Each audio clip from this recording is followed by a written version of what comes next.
Good evening. நாங்கள் இரண்டாவது வீடியோவில் சந்திக்கிறோம். நாங்கள் கடந்த வகுப்பில் எங்களோட சிலபஸை பற்றி பார்த்துருந்து நாங்கள் இன்றைய வகுப்பில் முதலாவது அலகை பற்றி பார்ப்போம். நான் ஆரம்பத்திலே சொல்லியிருந்தேன், ஒவ்வொரு அலகிலிருந்தும் எதிர்பார்க்கப்படுகின்ற புள்ளிகள், இறுதி பரீட்சைக்கு எதிர்பார்க்கப்படுகின்ற புள்ளிகளை பற்றி நாங்கள் பார்க்கறதுக்கு இருக்கிறோம். அந்த வகையில் இந்த அலகை பொறுத்த வரைக்கும் எதிர்பார்க்கிற புள்ளி ஒரு புள்ளி அல்லது சில வேளைகளில் கேள்விகள் கேட்கப்படாமலும் விடலாம். இருந்தும் நாங்கள் ஒரு புள்ளிகளை பெறுவதற்காக இந்த பாடத்தை படிக்கிறதுக்கு இருக்கிறோம். இந்த பாடம் இருக்கிறதுலே ஒரு சிறிய ஒரு பாடம், என்ஜினியரிங் டெக்னாலஜியுடைய ஒரு அறிமுக பாடமாக இருக்கிறது. ஆகவே இதில் இருக்கிற சில முக்கியமான விடயங்களை மட்டும் நாங்கள் கலந்துரையாடலாம் என்று நினைக்கிறோம். இப்போ நாங்கள் பாடத்துக்குள்ளே போவோம். ரைட்,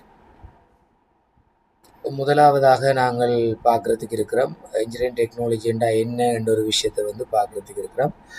அந்த இடத்துக்கு போவோம். அப்போ முதலாவது இன்ஜினியரிங் டெக்னாலஜின்றா என்னன்னு நீங்கள் இந்த இடத்துல நான் சொல்கிற சில விடயங்களை நீங்கள் நோட் பண்ணி கொள்ள முடியும். இன்ஜினியரிங் டெக்னாலஜின்றா என்னென்றால், ஒரு பிரச்சனைகளுக்கு நாங்கள் தீர்வுகள் பல முறையில் முன்வைக்கலாம்.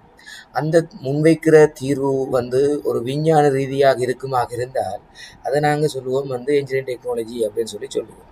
இரண்டால் ஒரு பிரச்சனைகளுக்கு தீர்வுகள் நாங்கள் பல முறையாக முன்வைக்கலாம். ரைட், அந்த முன்வைக்கின்ற தீர்வுகளால் அங்கட பிரச்சனைக்கு தீர்வு கிடைக்கும். ரைட், இருந்தும் அது ஒரு விஞ்ஞான ரீதியான ஒரு படிமுறைகளாக இருந்தால் அதைத்தான் சொல்லுவோம் இன்ஜினியரிங் டெக்னாலஜி என்று. மற்ற வழிமுறைகளை நாங்கள் இன்ஜினியரிங் டெக்னாலஜி என்று சொல்ல மாட்டோம். ஆகவே இன்ஜினியரிங் டெக்னாலஜி என்னென்றால், ஒரு பிரச்சனைக்கு விஞ்ஞானபூர்வமான தீர்வுகளை நாங்கள் முன்வைக்கின்ற அந்த படிமுறையைத்தான் சொல்லுவோம் இன்ஜினியரிங் டெக்னாலஜி அப்படின்னு சொல்லுவோம். ரைட், அடுத்த விடயத்துக்கு போவோம். நாங்கள் காலங்களை பெயரிட போகிறோம். ஆதிகாலம் தொட்டு இற்றை வரைக்கும் இருக்கின்ற காலங்களை நாங்கள் எங்களோட சில விடயங்களை படிக்கிறதுக்கு இலகுவாக இருக்கிறதுக்கு 5 காலங்களாக பிரிக்க போகிறோம். கிட்டத்தட்ட நிறைய காலங்கள் இருக்குது, இருந்தும் நாங்கள் 5 காலங்களை தான் இந்த இடத்துல நாங்கள் சொல்ல போகிறோம். ஒரு பரீட்சைக்கு ஒரு வினா கேட்கப்பட்டால் அந்த 5 காலத்தையும் சொல்ல வேண்டும். முதலாவது காலம் கற்காலம், இரண்டாவது காலம் விவசாய காலம், முதலாவது காலம் கற்காலம், இரண்டாவது காலம் இடையர் காலம், மூன்றாவது விவசாய காலம், நான்காவது தொழில்நுட்ப காலம், ஐந்தாவது தகவல் தொழில்நுட்ப காலம். அப்போ இந்த 5 காலங்களுக்குள்ளேயும் நடைபெற்ற சில முக்கியமான விடயங்களை மட்டும் உங்களோட நான் கலந்துரையாட நினைக்கிறேன். இந்த கற்காலம்ன்றது ஒரு மனித நாகரிகம் அடையாத ஒரு காலம். மனிதன் வாழ்வதற்கு இந்த கற்குகைகள், அதே போன்று மர பொந்துகள் போன்றவற்றை பயன்படுத்தி இருந்தான். பொதுவாக உணவுகள் சமைச்சு சாப்பிட்றதுக்கு பதிலாக சுட்டி சாப்பிடப்பட்டது. இந்த காலத்தில் தான் நெருப்பும் கண்டுபிடிக்கப்பட்டது. உண்மைக்கும் ஒரு வேட்டையாடுறதுக்கு ஒரு இரும்பு கூட இல்லாத ஒரு காலம். ரைட், ஒரு கற்துண்டுகள், விலங்கு எண்பு துண்டுகளை பயன்படுத்தித்தான் வேட்டையாடி உணவுகளை சுட்டி சாப்பிட்ட ஒரு காலமாக இருக்கிறது அந்த காலம். இரண்டாவது இடையர் காலத்தை பொறுத்த வரைக்கும் அந்த காலத்துக்குள்ள மனிதன் அந்த விலங்குகளை கட்டுப்படுத்த தொடங்குகிறான் தன்னை தேவைகளுக்காக. அதே போன்று சில பயிர்களும் பயிரிடப்படுது. அதே போன்று அந்த என்னென்னு சொல்றது, மனிதன் வாழ்வதற்கு சில தற்காலிக குடியிருப்புகள் அமைக்கப்பட்டிருக்கு. உதாரணமாக, ஒரு இடத்துல இன்றைக்கு வாழ்வான், இன்னொரு குறிப்பிட்ட காலத்துக்கு அப்புறம் இன்னொரு இடத்துல வாழ்றது. அந்த தண்ணி இருக்கிற இடங்களை நோக்கி அவர்கள வாழ்க்கை இருந்தது. அப்படியான ஒரு காலம்தான் இந்த இடையர் காலம்ன்றது. அதே போன்று இந்த மூன்றாவது காலம் விவசாய காலம். இந்த விவசாய காலத்தை பொறுத்த வரைக்கும் விவசாயம் ஒரு மறுமலர்ச்சி அடைஞ்ச ஒரு காலம்னு சொல்லலாம். இந்த காலத்துக்குள்ள பல தானியங்கள், சில பயிர்கள் பயிரிடப்படுது. அதே போன்று சில வாழிடங்கள், நிரந்தரமான சில வாழிடங்கள் அமைக்கப்படுது. ஏன்னா ரெண்டாவது இடையர் காலத்தில் இருந்த விஷயம் தற்காலிக குடியிருப்புகள். இது ஒரு நிலையான ஒரு குடியிருப்புகள் அமைக்கப்படுது. அதே போன்று சில விலங்குகளை வளர்த்து தன் தேவைகளுக்கு பயன்படுத்தி கொள்கிறான். அதே போன்று இந்த காலத்துக்குள்ளதான் உலோகம் கண்டுபிடிக்கப்படுது. அப்போ இப்படியான சில முக்கியமான விஷயங்கள் இந்த காலத்துக்குள்ள நடந்திருக்கு. அதே போல் நாலாவது காலம் தொழில்நுட்ப காலம். இந்த உண்மைக்கும் தொழில்நுட்பம் வளர்ச்சி அடைஞ்ச ஒரு காலமாக இந்த தொழில்நுட்ப காலம் என்று சொல்லலாம். பல பொறிகள், அதே போன்று பல இலத்திரனியல் சாதனங்கள் போன்றவை கண்டுபிடிக்கப்பட்ட ஒரு காலமாக இருக்கிறது இந்த காலம். இந்த காலம் என்பது ஒரு மறக்க முடியாத ஒரு முக்கியமான ஒரு காலம். இன்றைக்கு நாங்கள் பெரியோர் தொழில்நுட்பத்தோடு வாழ்றமாக இருந்தால் அதற்கு உதவியாக இருந்தது இந்த தொழில்நுட்ப காலம். அதை வச்சு கொண்டு தான் இந்த 5வது காலமாக இந்த தகவல் தொழில்நுட்ப காலம் இருக்கிறது. இந்த காலத்தை பொறுத்த வரைக்கும் இன்றைக்கு உங்களுக்கே தெரியும் என்னென்ன டெக்னாலஜி வளர்ந்திருக்குதுன்றது தெரியும். ஆகவே அப்படியான ஒரு அபிவிருத்தி அடைஞ்ச ஒரு காலத்தை தான் தகவல் தொழில்நுட்ப காலம் அப்படின்னு சொல்லுவோம். ரைட். ஆகவே 5 காலங்களை பார்த்துருக்கிறோம். அடுத்த விஷயத்துக்கு போவோம். திருப்பு முனைகள். அப்போ திருப்பு முனைகள், இந்த தொழில்நுட்ப அபிவிருத்தின்ற ஒரு முக்கியமான திருப்பு முனைகள் என்னென்னு சொல்லி பார்க்கறதுக்கு இருக்கிறோம். உண்மைக்கும் இதில் உங்களுக்கு சில உதாரணங்கள் தந்திருக்கிறேன். இருந்தும் 5 உதாரணங்கள் எழுதுறதுக்கு விட்டிருக்கிறேன். பொதுவாக திருப்பு முனை என்று சொல்கிறது என்னென்றால் ஒரு கண்டுபிடிப்புகளை தான் சொல்கிறது. ரைட். ஒரு கண்டுபிடிப்புகளை தான் சொல்லுவோம் திருப்பு முனைன்னு சொல்லுவோம். இதில் முக்கியமான ஒரு கண்டுபிடிப்பு தான் நெருப்பு. இன்றைக்கு இந்த நெருப்பு கண்டுபிடிக்கப்பட்டிருக்காட்டி இன்றைக்கு வாகனங்கள்ற எரிபொருளை எரிக்கிறதுக்கு நாங்கள் ஒன்றுமே செஞ்சிருக்க முடியாது. ஆகவே நெருப்பு கண்டுபிடிக்கப்பட்டதால் இன்றைக்கு இந்த தொழில்நுட்பம் பெரிய ஒரு அளவில் வளர்ச்சி அடைஞ்சிருக்குது. அதே போன்று இந்த சில் என்பது பெரிய ஒரு கண்டுபிடிப்பு. இந்த சில்லு ஆரம்ப காலத்தில் உங்களுக்கு தெரியும், விலங்குகளை நீரை பயன்படுத்தி சுழற்றப்பட்ட அந்த சுழற்சி சக்தி வேறு விடயங்களுக்கு பயன்படுத்தப்பட்டது. ஆனால் அதே தொழில்நுட்பம் இன்றைக்கு பார்த்திங்கன்னா நீரை உற்பத்தி செய்கிறதுக்கு ஒரு சுழலி என்ற ஒரு அமைப்புக்கு இன்றைக்கு வளர்ச்சி அடைஞ்சிருக்குது. ஆகவே அன்று ஒரு சில்லொன்று கண்டுபிடிக்கப்பட்டிருக்காட்டி இன்றைக்கு நாங்கள் மின்னை உற்பத்தி செய்கிறதுக்கு நீர் மூலமாக உற்பத்தி செய்கிறது, காற்றாலை மூலமாக உற்பத்தி செய்கிறதுலாம் சரியான கஷ்டமாக இருக்கும். அதே போன்று இன்னும் சில கண்டுபிடிப்புகள். சீமெந்து ஆரம்ப காலத்தில் களிமண்ணால் தான் வீடுகள் கட்டப்பட்டிருந்தது. இன்றைக்கு பார்த்திங்கன்னா பல மாடி கட்டடமாக வளர்ச்சி அடைஞ்சிருக்கிறதுக்கான ஒரு முக்கிய காரணம் இந்த சீமெந்து. அதே போன்று மின் மோட்டாரை பொறுத்த வரைக்கும் இன்றைக்கு நாங்கள் ஒரு ஆரம்ப காலத்தில் ஒரு காற்றுக்காக ஒரு விசிறியை நாங்கள் ஒரு கைகளால் ஒரு மட்டையால் செய்யப்பட்ட ஒரு விசிறி அல்லது பனை ஒலையால் செய்யப்பட்டதை பயன்படுத்தி இருந்தோம். இன்றைக்கு நாங்கள் ஃபேனை பாவிக்கிறோம் என்றால் இந்த மின் மோட்டார் கண்டுபிடிக்கப்பட்டதால் தான் இன்றைக்கு நாங்கள் அதை பாவிக்கக்கூடியதாக இருக்கிறது. அதே போல் டிரான்சிஸ்டர், நாங்கள் எலக்ட்ரானிக்கில் படிக்கிறதுக்கு இருக்கிறோம். இந்த டிரான்சிஸ்டரை பொறுத்த வரைக்கும் இன்றைக்கு டிவியெல்லாம் பார்த்திங்கன்னா ஒரு சுவரில் ஒட்டக்கூடிய ஒரு மெல்லிய ஒரு அமைப்பில் இன்றைக்கு டிவி நிறைய எலக்ட்ரானியல் சாதனம் வந்திருக்குது என்றால் அது இன்றைக்கு டிரான்சிஸ்டர் கண்டுபிடிக்கப்பட்டது. அதுக்கு பிறகு ஐசி கண்டுபிடிக்கப்பட்டது. அப்போ இப்படியான விடயங்கள். அதே போல தான் ஜெட் என்ஜின் உற்பத்தி. உங்களுக்கு தெரியும், ஜெட் என்ஜின் உற்பத்தி என்பது இன்றைக்கு ஆகாயமான ஒரு நாடு விட்டு நாடு நாங்கள் போகிறதுக்கு இன்றைக்கு உதவியாக இருக்கிறது இந்த ஜெட் என்ஜின். அது கண்டுபிடிக்கப்பட்டிருக்காட்டி இன்றைக்கு நாங்கள் கடல் மார்க்கமாக அதே போல் சாதாரண வாகனங்களின் ஊடாகத்தான் இன்றைய பிரயாணங்கள் நடக்கும். இன்றைக்கு நாங்கள் விரைவாக ஒரு நாட்டுக்கு போகிறதுக்கு இன்றைக்கு ஆகாய விமானத்தில் பயன்படுத்தப்படுற ஒரு முக்கியமான ஒரு பகுதி தான் இந்த ஜெட் என்ஜின். ஆகவே அதனுடைய கண்டுபிடிப்பு என்பது இன்றைக்கு தொழில்நுட்பத்தின் ஒரு பெரிய ஒரு வளர்ச்சியாக இருக்கிறது. இன்றைக்கு விண்வெளிக்கு கூட இன்றைக்கு சுற்றுலா பயணம் போகக்கூடியதாக இருக்கிறதுக்கான ஒரு முக்கியமான காரணம் இந்த ஜெட் என்ஜின். ரைட். அதே போன்று இன்றைக்கு நிறைய விஷயங்கள் இருக்கிறது. நான் இதை ஒவ்வொன்றா சொல்ல விரும்பல, உங்கள் எல்லாருக்கும் தெரியும். அதில் முக்கியமாக இந்த நானோ தொழில்நுட்பத்தை பற்றி நான் சொல்லி போட்டு நான் அடுத்த விடயத்துக்கு போகிறேன். இந்த நானோ டெக்னாலஜின்றது என்னென்றால் மிகவும் குறுகிய பதார்த்தங்களினால் ஆக்கப்பட்ட பகுதிகளை தான் சொல்லுவோம் நானோ தொழில்நுட்பம். இன்றைக்கு நானோ தொழில்நுட்பத்துக்கு நான் ஒரு உதாரணத்தை சொல்லி போட்டு அடுத்த விடயத்துக்கு போகிறேன். பொதுவாக ஒரு நானோ தொழில்நுட்பத்தில் நானோ தொழில்நுட்பம் என்னென்னு கேட்டால், ஒரு தாமரை இலையில் ஒரு நீர்த்துணிக்கை எவ்வாறு ஓடி தெரியுது, அந்த தாமரையில் அந்த நீர்த்துணிக்கையை உறிஞ்சாது. இது வேறொரு இலை என்றால் அந்த நீர்த்துணிக்கையை உறிஞ்சிருக்கு.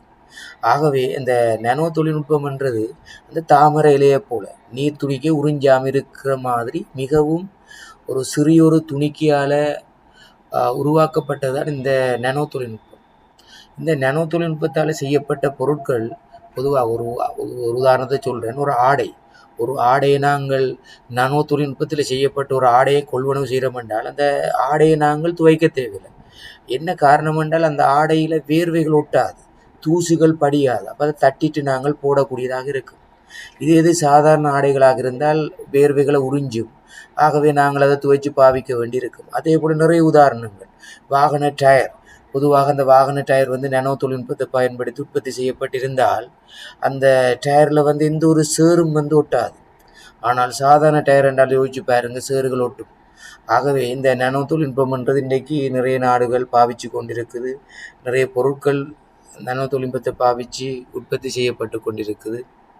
ஆகவே இந்த நானோ தொழில்நுட்பம் இன்றைக்கு வயம்ப பல்கலைக்கழகத்தில் இன்றைக்கு அது ஒரு பகுதியாக இன்றைக்கு மாணவர்கள் தெரிவு செஞ்சு படித்து கொண்டிருக்கிறாங்க. ஆகவே நீங்களும் எதிர்காலத்தில் அதை பற்றி இன்னும் அறிஞ்சு கொள்ளக்கூடியதாக இருக்குது. அடுத்த விடயத்துக்கு போவோம். இன்றைக்கு இந்த தொழில்நுட்ப அபிவிருத்தியில் ஏற்பட்ட துரித மாற்றங்களுக்கான முக்கியமான காரணங்கள், ரைட்? இப்போ இன்மைக்கும் இந்த எக்ஸாமுக்கு கேட்குறதுல ஒரு முக்கியமான விடயம் இந்த விடயம் தான். இப்போ நான் இப்போ படிப்பிக்க போகிற இந்த விடயம் அடிக்கடி எக்ஸாமுக்கு கேட்குறபடினால் இதில் கூடுதலாக கவனம் எடுத்து படிங்க, ரைட்?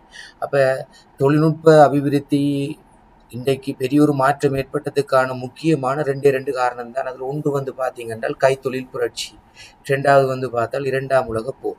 இந்த கைத்தொழில் புரட்சி ஒன்று நடந்திருக்காட்டி இன்றைக்கு இவ்வளவு தூரம் தொழில்நுட்பம் வளர்ச்சி அடைஞ்சிருக்காது. அதே போல் 2ஆம் உலகப் போர் நடந்திருக்காட்டி இன்றைக்கு இவ்வளவு தூரம் தொழில்நுட்பம் நடந்திருக்காது. இப்போ இந்த கைத்தொழில் புரட்சி என்றால் என்னென்று கேட்டீங்கன்றால் பிரித்தானிய பொருட்களுக்கு ஏற்பட்ட பெரிய ஒரு டிமாண்ட், அந்த டிமாண்டை தான் சொல்லுவோம் கைத்தொழில் புரட்சி.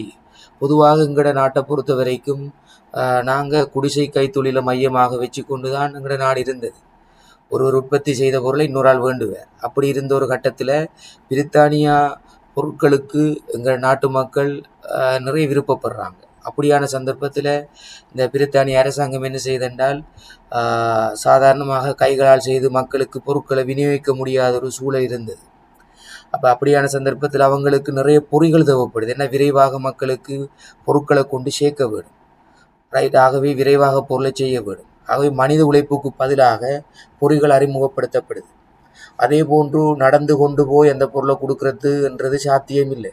அப்போ போக்குவரத்து ஒரு பிரச்சனை ஒன்று வருது. அப்போ அந்த இடத்துல புகையிரத சேவை, அதே போல் நீர் மூலமான சில கப்பல் சேவைகள் ஆரம்பிக்கப்படுது, ரைட்? இப்போ இப்படியான சில முக்கியமான விஷயங்கள் வருது, ரைட்? அப்போ எக்ஸாம்பிள் உங்களுக்கு என்னத்தை கேட்குறான் என்றால் கைத்தொழில் புரட்சியில் ஏற்பட்ட பிரதான நிகழ்வுகள் என்னென்னு சொல்லி கேட்குறான். அப்போ இதில் உங்களுக்கு 4 பிரதான நிகழ்வுகள் போட்டிருக்கிறேன். அந்த நிகழ்வுகளை பற்றி நீங்கள் கொஞ்சம் பார்க்க வேண்டியிருக்கும்.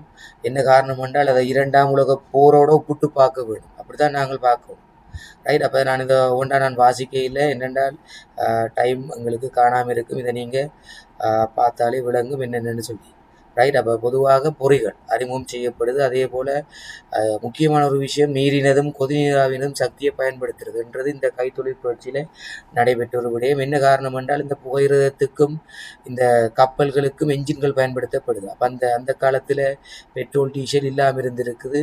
அதனால் இந்த கொதிநீராவி சக்தியை பாவிச்சுத்தான் அந்த என்ஜின்கள் தொழிற்பட்டது. ஆகவே கொதிநீராவி நீரது சக்தி பயன்படுத்தப்பட்டது எப்பென்று கேட்டால் கைத்தொழில் புரட்சி என்ற காலத்துக்குள்ளே. அதே போல் அதில் இறுதி கட்டத்தில் பார்த்தால் நிலக்கரியை பயன்படுத்த தொடங்குறது. அப்போ இந்த 4 விடயத்தையும் ஞாபகம் வச்சுக்கொள்ளும். அடுத்து 2ஆம் உலகப் போர். இந்த 2ஆம் உலகப் போர்ன்றது உண்மைக்கும் பல உயிர்களை காவு கொண்ட ஒரு போராக இருந்தாலும் அந்த போருக்கு பிறகு அந்த போரில் பயன்படுத்தப்பட்ட தொழில்நுட்பம் இன்றைக்கு நாங்கள் பயன்படுத்தி கொண்டிருக்கிறோம். ஆகவே அந்த போருக்கு அந்த போர் ஒன்று நடந்திருக்காட்டி அந்த தொழில்நுட்பம் கண்டுபிடிக்கப்பட்டிருக்காது. ஆகவே அந்த தொழில்நுட்பம் இப்போ வரைக்கும் எங்களுக்கு கிடைச்சிருக்காது. ஆகவே இந்த போரில் நிறைய உயிரிழப்புகள் ஏற்பட்டாலும் அந்த தொழில்நுட்பத்தை நாங்கள் இப்போ பாவிச்சு கொண்டிருக்கிறோம். அதனால தான் இன்றைக்கு தொழில்நுட்பம் இவ்வளவு தூரம் வளர்ச்சி அடைஞ்சிருக்குது. அப்போ அதில் நடைபெற்ற ஒரு முக்கியமான நிகழ்வுகள் பார்த்தீங்கன்னா ஜெட் என்ஜின் உற்பத்தி.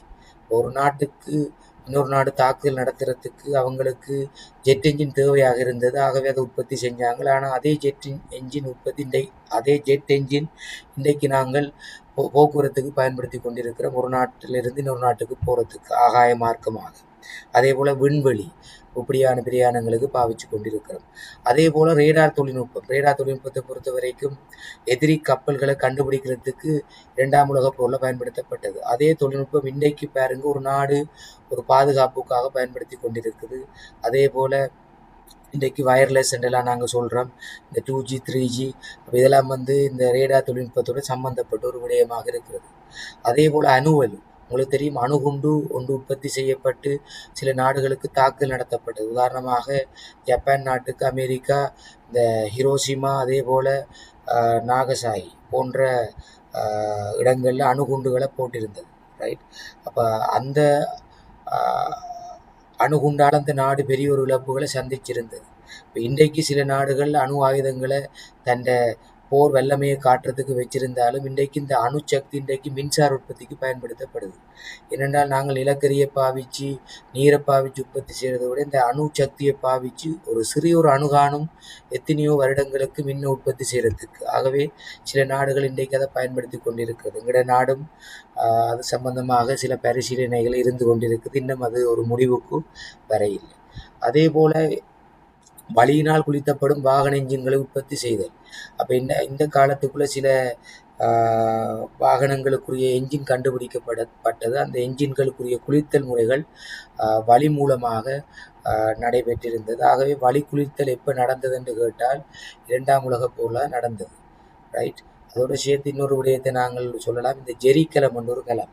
அந்த கலம் என்னத்துக்கு பாவிக்கப்பட்டது என்றால் இந்த நிலக்கரி, ரைட், நிலக்கரியை கொண்டு போகிறதுக்கு பாவிக்கப்பட்ட ஒரு கலம் தான் ஜெரிக்கலம்னு சொல்லி சொல்கிறது. அந்த கலம் அதில் கைப்பிடிகள் இருக்கும். அந்த கைப்பிடியை பாவித்து 2-3 பேர் சேர்ந்து அந்த ஒரு பாக்ஸ் மாதிரி இருக்கும், அதை கொண்டு போகக்கூடியமாக இருக்கும். அப்போ அதுக்கு பேர் ஜெரிக்கலம்னு சொல்லி சொல்லுவோம். அப்போ இந்த ஜெரிக்கலம் சம்பந்தமாக பரீட்சையை கேட்டிருக்கிறான். அப்போ இந்த ஜெரிக்கலம் எப்போ அது சம்பந்தமான விடயம் வந்ததுன்னு கேட்டால் நீங்கள் 2ஆம் உலகப் போர் என்ற ஒரு விடயத்தை நீங்கள் கொடுக்க வேண்டி இருக்கும். ரைட். அதே போல் அடுத்த ஒரு விடயத்துக்கு போகிறதுக்கு இருக்கிறோம். இன்றைக்கு இந்த தொழில்நுட்பம் அபிவிருத்தி அடைஞ்சதால் ஏற்பட்ட தாக்கங்கள். அப்போ அந்த தாக்கங்கள் என்ற நேரம் அதை நாங்கள் நன்மையான சைட்டாகவும் யோசிக்கலாம், தீமையான சைட்டாகவும் யோசிக்கலாம். இன்றைக்கு தொழில்நுட்பம் இவ்வளவு வளர்ச்சி அடைஞ்சதால் சில நன்மைகள், பொதுவாக கல்வித்துறையில் ஏற்பட்ட வளர்ச்சி, அதை நாங்கள் சொல்லலாம். அதே போல் சுகாதாரத்துறையில் ஏற்பட்ட வளர்ச்சி, அதே போல் போக்குவரத்து துறையில் ஏற்பட்ட வளர்ச்சி. அப்போ அப்படியான நிறைய வளர்ச்சிகள் இருக்குது. அதே போல் தாக்கங்களையும் சொல்லலாம். இன்றைக்கு சுறுசுறுப்பான மக்கள் இன்றைக்கு இல்லாமல் போய் சோம்பறியான மக்கள் இன்றைக்கு உருவாகி கொண்டிருக்கிறாங்க. ரைட். அப்போ அது சமையல் கட்டு தொடக்கம் அது நாங்கள் கூறக்கூடியதாக இருக்கும். அதே போல் இன்னும் சில விடயங்கள், இன்றைக்கு சில தீய அம்சங்கள் இன்றைக்கு பரவி கொண்டிருக்குது. இன்றைக்கு சிறியவர்கள் முதல் பெரியவர்கள் வரை இன்றைக்கு ஒரு சமூக வலைத்தளங்களுக்கு, அதே போல் தொலைபேசி ஃபோனுகள் இன்றைக்கு அவங்க அடிமையாக இருக்கிற ஒரு விஷயம் ஒன்று இருக்குது. அப்போ இதெல்லாம் ஒரு பிரதிகூலமாக நாங்கள் சொல்லலாம். ஆகவே இது தொடர்பாக உங்களுக்கு நிறைய அனுபவம் இருக்கும். ஆகவே அதில் நன்மைகள் என்ன தீமைகள் என்னன்னு சொல்லி அதை நீங்கள் விளங்கி வச்சுக்கொள்ளுங்கள். ரைட். ஆகவே இப்போ இந்த நாங்கள் படித்தது சம்பந்தமாக இதில் சில கேள்விகள் நான் போட்டிருக்கிறேன். அப்போ அந்த கேள்விகளுக்குரிய விடைகளை நீங்கள் எழுதுறதுக்கு முயற்சி செய்ய வேண்டும். ஆகவே இந்த விடயத்தோடு நான் இந்த வீடியோ முடிக்கிறேன். அடுத்த ஒரு வீடியோவாக நாங்கள் இதில் 2வது பாகத்தை நாங்கள் பார்க்குறதுக்கு இருக்கிறோம். ஆகவே இந்த 2வது பாகத்தில் நாங்கள் சந்திக்கிறோம். நன்றி.